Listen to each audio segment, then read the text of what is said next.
Pumunta naman tayo sa munisipalidad ng Impasugong.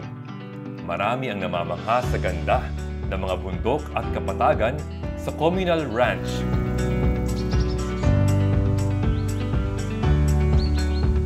Para makarating dito, maaaring sumakay ng bus galing Cagayan de Oro papuntang Impasugong Tourism Office. 1.5 hanggang 2 oras ang biyahe.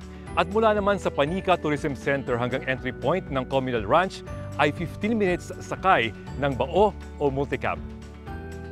We are now at the communal ranch comprising of 642 hectares.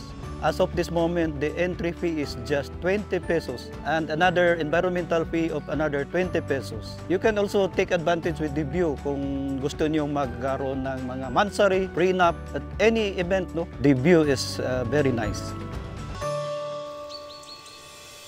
Ano ba ang magagawa sa Communal Ranch? Aba, marami. Maaring dito magpastol ng mga baka. Pwedeng mag-horseback riding sa Paminahawa Ridge, mag-camping at matulog sa ilalim ng malawak na kalangitan. May option naman na matulog dito ng indoors, lalo na kung masyadong malamig ang gabi.